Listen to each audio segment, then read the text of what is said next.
The Heat are officially the first sweep of the 2021 playoffs. After making the finals last year in the bubble, they got completely owned by the Bucks.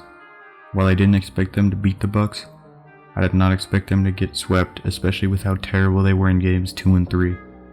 With Jimmy Butler at 31 years old now, he can't be the leader of the team forever. So what's next for the Miami Heat? Now before we get this video started, as always, if you like this video, leave a like. If you like this kind of content, consider subscribing, and let's get right into it. The Miami Heat are an interesting franchise. Many people seem to forget that they won a championship in 2006 before LeBron ever arrived. Throughout the early 2010s, they were on top of the world, but when LeBron went back to his hometown of Cleveland, they went on a slow but sure decline, until they finally bounced back and got Jimmy Butler, whose leadership and IQ elevated them back to a playoff position where they would eventually make the finals in the bubble and even push the Lakers to 6 games. I was very optimistic in the future for the Heat after last year's finals run. With young stars Adebayo and Hero, it seemed like they were going to be able to adapt once Butler got older. But this season, Hero has been nothing like he was in the bubble, and come playoff time, nobody's been doing well, Butler included. While the first game was down to the last second, the Bucks ended up winning games 2, 3, and 4 by at least 17 points, and by over 30 in game 2. After this year's playoffs, I'm unsure about the future for the Heat. I don't think keeping Jimmy Butler is in their best interest, as he is over 30 and they should try to commit to younger players. I don't necessarily think they should go for a complete rebuild. Miami has the natural advantage of being Miami. Along with LA and New York, they'll always be favored destinations of players to go in free agency outside of maybe their hometown. I'm not usually an advocate for signing star free agent players, but I think the Miami Heat could move from Butler to another capable leader younger than 30. There are a good amount of young stars going into free agency this summer, from Kyle Lowry to DeMar DeRozan to Kawhi Leonard. The difficulty for Miami is age.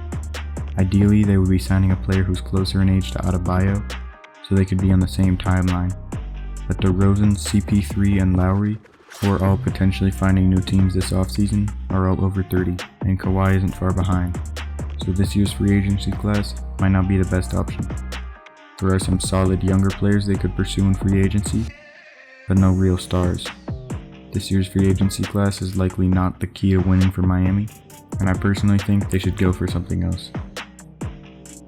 Signing a player who's over 30 wouldn't change anything for the better. Tyler Hero still has time to grow and develop, and Bam Adebayo is only 23 himself. While Duncan Robinson is a few years older, I think those three can all work on the same timeline, and a new star would have to be in that age range.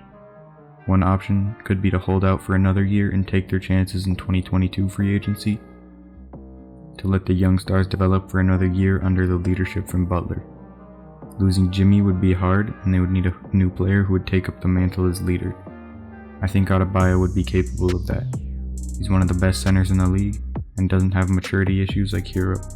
Most of the free agents in 2022 who might be available, like Zach LaVine, have not shown to be able to lead to wins, so I think the leader would likely have to be one of the guys on the team now, and Adebayo is the best choice for that.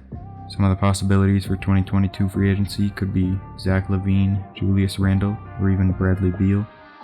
By the 2022-23 season, the young players will be entering their primes, so as long as they get someone younger than 30, it could work out.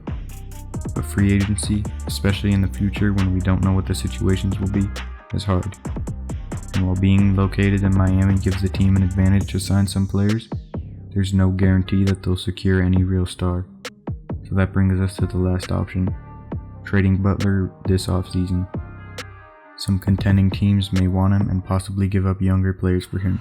This would be a much more future-based approach than free agency, and would likely be much safer, but is probably a safer option. The best player on the team besides Butler is still very young and should have another 10 years playing at an elite level. Theoretical trades are not my strong suit, but there are plenty of good players out there having their talents wasted that could unlock new potential with a better team, like Lauri Markkanen. The approach may not work out, but it also could have a good payout. But what do you think the Miami Heat need to do to bounce back from this year's disappointing season? Let me know in the comments. As always, if you like this video, leave a like. If you like this kind of content, be sure to subscribe, and I will see you in the next video. Peace.